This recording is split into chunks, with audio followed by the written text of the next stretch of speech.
Olá pessoal, meu nome é Luane e neste trabalho meu colega Fernando e eu iremos apresentar sobre o Mário Quintana, um poeta brasileiro do modernismo. Como já estudamos, o modernismo foi um movimento artístico do século XX que trouxe inovação para a arte brasileira. Nesse vídeo falaremos de Mário Quintana, um poeta que fez parte do modernismo, apresentando a vida, as obras, a fase do modernismo a qual pertenceu e também faremos uma análise de sua obra.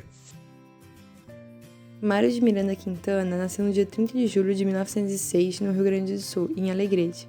Mário já escrevia desde a adolescência e seus primeiros escritos foram publicados em revistas e jornais ainda quando era jovem, no ano de 1919, quando já tinha começado a trabalhar com jornalismo. E em 1926, essas obras foram premiadas. Como já tinha aprendido francês com seus pais, começou a trabalhar como tradutor em um jornal. Em 1930, seus poemas foram publicados pela revista Globo e pelo Correio do Povo. No mesmo ano, vai para o Rio de Janeiro e depois de alguns meses retorna para sua terra natal, voltando para o jornal que já havia trabalhado.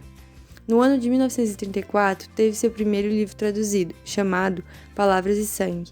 Ele se dedicou muito à tradução. Foram mais de 180 obras traduzidas, muitas delas de escritores franceses famosos. 2 anos depois, Mário começou a trabalhar na livraria do Globo, com o escritor Érico Veríssimo, também modernista. Nesse mesmo ano, tem seus escritos publicados em uma revista. Em 1940, Mário publicou seu primeiro livro de poesia, A Rua dos Cataventos. No ano de 1953, Mário trabalhou no jornal Correio do Povo como colunista até o ano de 1977. E em 1980, recebeu um prêmio da Academia Brasileira de Letras por suas obras. Ele concorreu 3 vezes para a vaga de literato na academia, mas nunca conseguiu ganhar. Quando foi convidado para se candidatar pela 4ª vez, recusou. Mário foi considerado um dos maiores poetas do século XX. Ele faleceu no dia 5 de maio de 1994. Morou por 15 anos no Hotel Majestic, em Porto Alegre, que hoje é um centro cultural chamado de Casa de Cultura Mário Quintana. O estilo literário de Mário tinha a presença de sonetos, poemas de versos livres, poemas em prosa, humor e linguagem simples e coloquial. Vamos entender melhor sobre essas características com a explicação do Fernando sobre a fase do modernismo a qual Mário pertencia. Entre os principais livros do autor temos Rua dos Cataventos, Canções, Sapato Florido e O Aprendiz de Feiticeiro.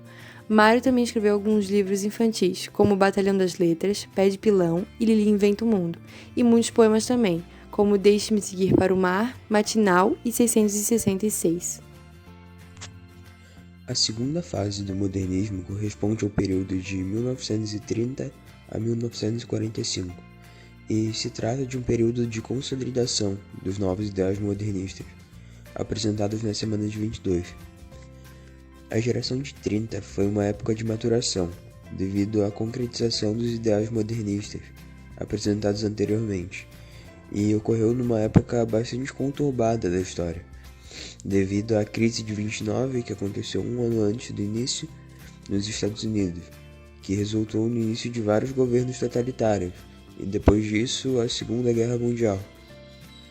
E no Brasil também tinham vários problemas, como o desemprego crescendo, a fome e a miséria, além do golpe de Estado que posteriormente o presidente Washington Luiz sofreu, onde ele foi deposto, impedindo seu sucessor Júlio Prestes de assumir o cargo. As principais características dessa fase foram a influência do realismo e romantismo, o nacionalismo, universalismo e regionalismo, a realidade social, cultural e econômica no geral, a valorização da cultura brasileira, a influência da psicanálise de Freud, a valorização da simplicidade, uma temática cotidiana, linguagem coloquial e o uso de versos livres e brancos. Além disso, a poesia nessa geração, na época de 30, se caracteriza pela abrangência temática, em virtude da racionalidade e questionamentos que norteavam o espírito daquela geração. Para a análise da obra, selecionamos o poema 666. Nele, podemos identificar algumas características da segunda fase do modernismo, como a valorização da simplicidade, versos livres e brancos, linguagem lírica e tendência ao intimismo. versos livres e brancos.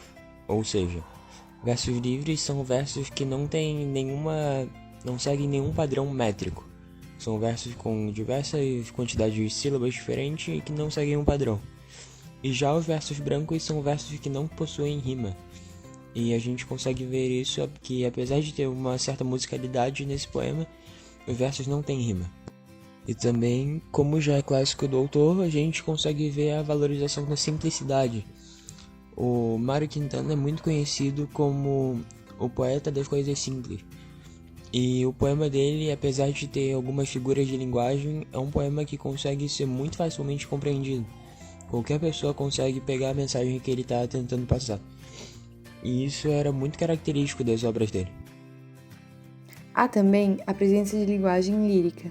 Podemos ver no poema o sentimental acima do racional, quando nos trechos ele menciona que a vida são os deveres que trouxemos para casa, o sentido que ele dá para a reprovação, o jeito que o tempo passa depressa e a casca dourada das horas que são inúteis. Todos esses trechos no poema são da linguagem lírica, como o uso da metáfora e da função expressiva. Você precisa entrar no universo do autor para entender a linguagem, essa linguagem conotativa de sentido figurado. Há também o intimismo, que expõe as questões pessoais às questões íntimas do autor, sendo transferidas para o universalismo. Nelas, podemos ver a emoção e a reflexão do autor, como apresentado no poema, quando no trecho aparece que ele mesmo, se soubesse de tudo aquilo, teria feito diferente, tendo assim um caráter psicológico, com conflitos interiores e reflexões de experiências vividas pelo autor. E essas são nossas referências, com todos os sites e fontes que a gente usou para fazer essa pesquisa. Esse foi o nosso trabalho, pessoal. Espero que tenham gostado. Obrigada!